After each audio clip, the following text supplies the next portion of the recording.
कुछ लोगों की आदत है, चोरी छिपे उन लोगों ने कोरोना की वैक्सीन लगवाई, लेकिन दुनिया को कहते रहे मत लगाओ। चोरी छिपे वो तो आज के दिन पे बहुत कोई छुप नहीं सकता।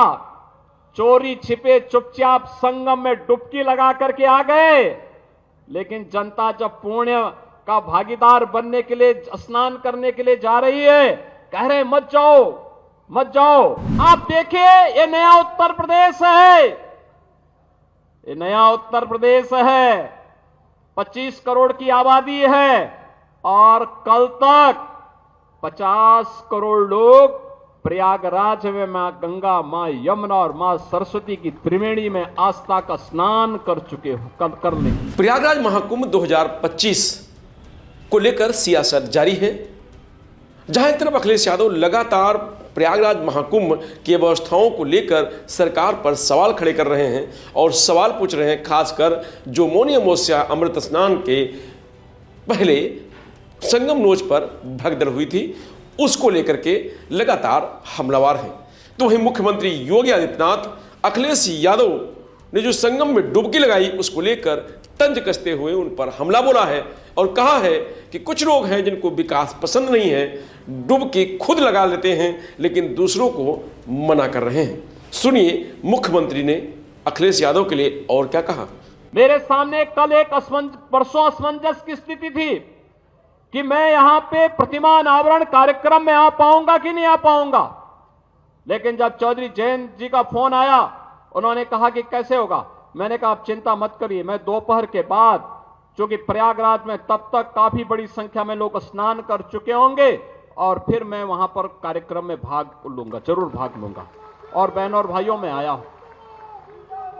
आप देखिए, ये नया उत्तर प्रदेश है, ये नया उत्तर प्रदेश है, 25 करोड़ की आबादी है और कल तक 50 करोड़ लोग प्रयागराज में मां गंगा, मां यमुना और मां सरस्वती की त्रिवेणी में आस्था का स्नान कर चुके हो कर लेंगे।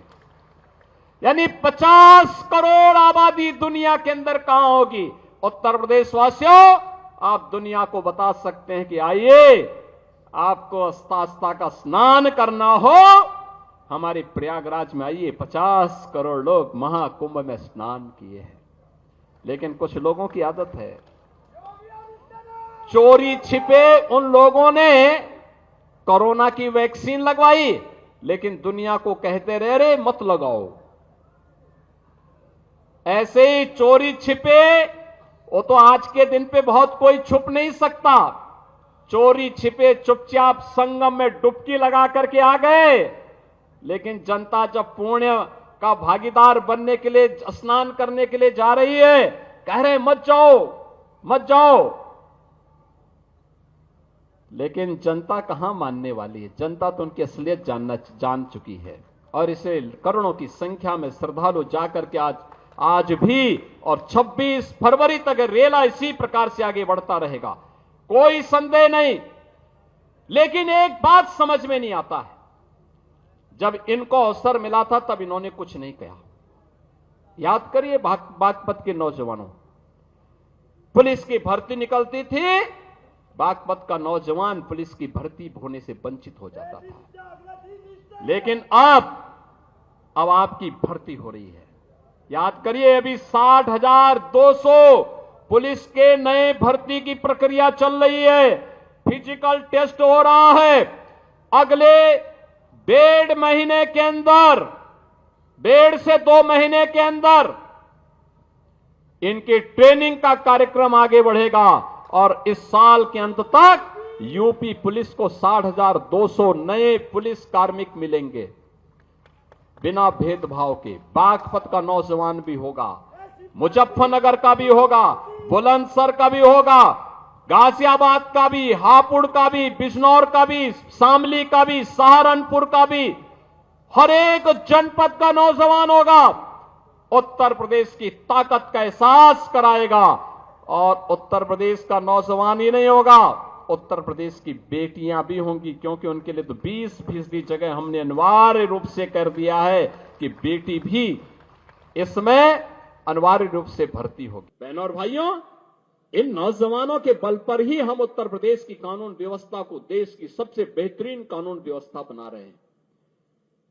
बेटी भी सुरक्षित है, व्यापारी भी सुरक्षित है।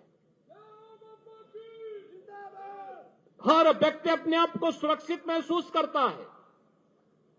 यहां निवेश आ रहा है, नए नए निवेश के माध्यम से हम आगे कार्यक्रम आगे बढ़ा रहे हैं।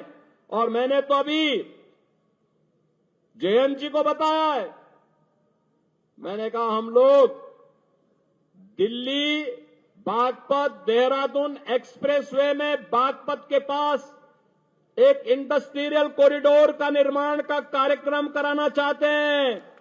यहां इंडस्ट्री लगे, इस कार्यक्रम को हम आगे बढ़ाना चाहते हैं। बस उसमें आप लोगों का आशीर्वाद और सहयोग प्राप्त होगा तो हमारे स्तर पर कहीं कोई संदेह नहीं, उस कार्यक्रम के लिए हम लोग पैसे की व्यवस्था भी कर चुके हैं।